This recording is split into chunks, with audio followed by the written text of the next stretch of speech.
अस्सलाम वालेकुम तलबा। जमात हश्तुम मज़मून साइंस सबक नंबर 13 कीमियाई तब्दीली और कीमियाई बंदिश। आज हम इस सबक का मुताल्ला करने जा रहे हैं। इससे पहले कि हम इस सबक का मुताल्ला करें, हमें ये याद होगा कि हमने 7वीं जमात में भी इसी ही तरह का एक सबक पढ़ा था जिसका नाम तबई और कीमियाई तब्दीली था। उस सबक में हमने ये पढ़ा था कि तब्दीली कहते किसे हैं,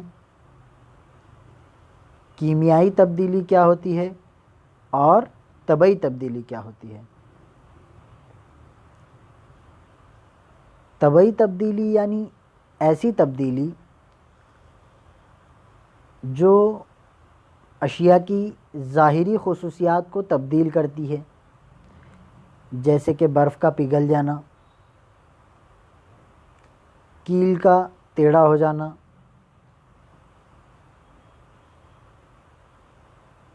इस तरह की जो तब्दीली होती है वो तबई तब्दीली होती है जो ज़ाहिरी तौर पे नज़र आती है।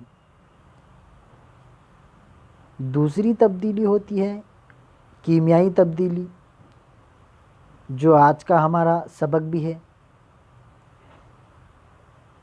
कीमियाई तब्दीली यानी ऐसी तब्दीली जिसमें अशिया में कीमियाई अमल होकर नई अशिया बनती है, इसे कीमियाई तब्दीली कहते हैं। ये एक मुस्तकिल तब्दीली होती है, यानी कि अगर कोई चीज़ एक बार तब्दील हो जाए या किसी चीज़ में कीमियाई तब्दीली आ जाए, हम उसे वापस दोहरा नहीं सकते।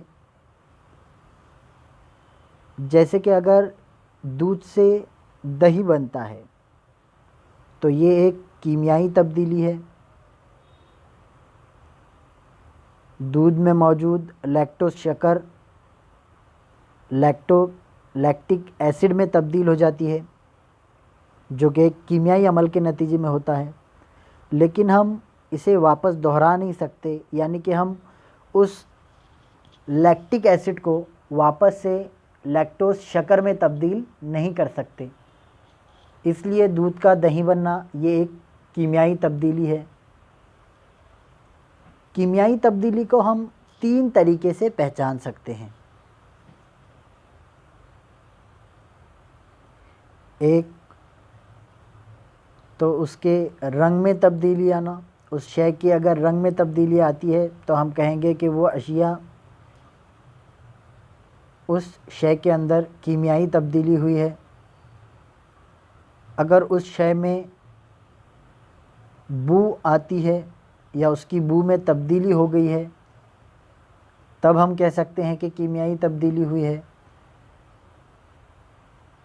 या उस शय का जायका अगर तब्दील होता है तब भी ये कीमियाई तब्दीली की अलामत है। किसी भी कीमियाई तब्दीली के दौरान बुनियादी शय के अज्जाए तरकीबी बदलते हैं और इससे मुख्तलिफ़ अज्जाए तरकीबी वाले और मुख्तलिफ़ खुसूसियात वाली नई अशिया तैयार होती है।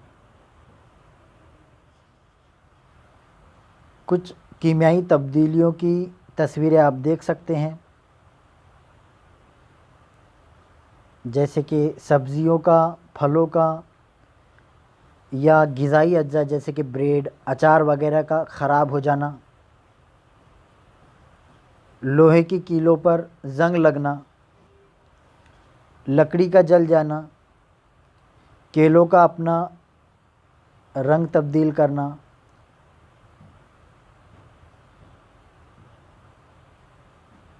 किसी चीज़ के जलने से धुआं का निकलना, कोई केमिकल दूसरे केमिकल में मिलाने पर उसका रंग तब्दील होना, ये सब कीमियाई तब्दीलियां हैं। कीमियाई तब्दीली और इबारती मसावात। अज़ीज़ बच्चों, कीमियाई तब्दीली में एक कीमियाई शय दूसरी कीमियाई शय में तब्दील हो जाती है। आप जानते हैं कि एक कीमियाई शय एक, दो या दो से ज़्यादा जौहरों से मिलकर बनी होती है। कीमियाई तब्दीली के नतीजे में या तो इन जौहरों में कोई और जौहर आकर शामिल होता है जिसकी वजह से उनकी खुसूसियात तब्दील हो जाती है, या बुनियादी जौहर अलग अलग होकर दूसरे जौहरों से जुड़ जाते हैं, या सिर्फ ये जो जौहर होते हैं ये अलग अलग होकर कोई नई कीमियाई शय बनाते हैं। इन हालतों में अगर हमें कीमियाई तब्दीली कैसे हुई, क्या हुई, अगर ये हमें बताना है या लिखना है, तो इसका सबसे आसान तरीका है कि हम इस कीमियाई तब्दीली को मसावात के ज़रिए लिखें। मसावात कई तरह की होती है, जैसे कि इबारती मसावात। अगर हमें इन कीमियाई अशिया का नाम, इनके ज़ाब्ते अच्छी तरह से पता हो, या नई तैयार होने वाली और पुरानी दोनों भी अशिया के कीमियाई नाम, इनके कीमियाई ज़ाब्ते हमें पता हो, तब हम इन्हें आसानी से लिख सकते हैं। अगर हम इन कीमियाई अशिया के नाम लिखकर मसावात लिखते हैं, तब हम इसे इबारती मसावात कहते हैं। मसलन अगर हम नींबू के रस में खाने का सोडा मिलाते हैं, तो हम देखेंगे कि खाने कुछ देर बाद जो है, खाने के नींबू के रस में हमने जो खाने का सोडा मिलाया है उसके ज़र्रात गायब हो जाते हैं और उस आमेज़े से एक गैस, बेरंग गैस निकलती है। इस वक़ूपज़ीर होने वाली कीमियाई तब्दीली में नींबू रस में तब्दीली वाक़ई होती है और जो गैस तैयार होती है वो कार्बन डाइऑक्साइड होती है। ये अमल आप आसानी से घर पे कर सकते हैं। नींबू का रस लीजिए और उसमें कुछ खाने का सोडा मिलाइए, आप देखेंगे कि वहाँ पर एक गैस खारिज होती है। इस अमल को हम इबारती मसावात के ज़रिए लिख सकते हैं, जैसे कि आप अपनी स्क्रीन पर देख रहे हैं।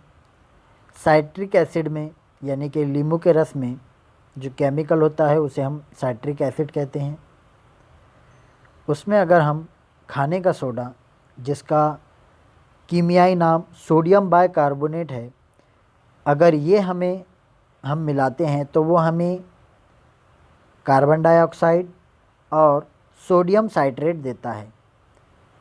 इससे पहले सबक में हम अमल तादील के बारे में पढ़ चुके हैं। ये एक तरह का अमल तादील भी है। साइट्रिक एसिड एक तरह का तेज़ाब है और सोडियम बाइकार्बोनेट एक तरह का असास है। जब हम इन दोनों को मिलाते हैं तो वो हमें कार्बन डाइऑक्साइड देता है। सोडियम साइट्रेट एक तरह का नमक है और इस आमेज़े में कुछ हद तक पानी भी तैयार होता है, इसलिए ये अमल तादील कहलाता है। अभी हमने इबारती मसावात की एक किस्म देखी है। इसी तरीके से जिस तरह से इबारती मसावात लिखी जाती है, बिल्कुल उसी तरह कीमियाई मसावात भी लिखी जाती है, लेकिन इन दोनों में सबसे अहम फ़र्क ये है कि इबारती मसावात में सिर्फ़ कीमियाई अशियों के नाम लिखे जाते हैं, लेकिन अगर हमें कीमियाई मसावात लिखना है तब हमें उन कीमियाई अशिया के नाम के जगह पर कीमियाई ज़ाब्तों का इस्तेमाल करना होता है। ये इन दोनों में अहम फ़र्क है। जब भी हम कोई कीमियाई मसावात लिखते हैं या इबारती मसावात लिखते हैं तो अस्ल अशिया को बाईं जानिब और तैयारशुदा नई अशिया को दाईं जानिब लिखा जाता है और इन दोनों के दरमियान में तीर का निशान लगाते हैं। इस तीर का सिरा तैयारशुदा अशिया की जानिब होता है और उसी तरीके से ये तामुल की सिमत भी बताता है। तीर की बाईं जानिब लिखी गई अशिया यानी जो तामुल में हिस्सा लेने वाली है, इन अशिया को आमिल अशिया कहते हैं और तामुल के नतीजे में तैयार होने वाली नई अशिया को हासिल अशिया कहते हैं और इन्हें तीर के निशान के दाईं जानिब लिखते हैं।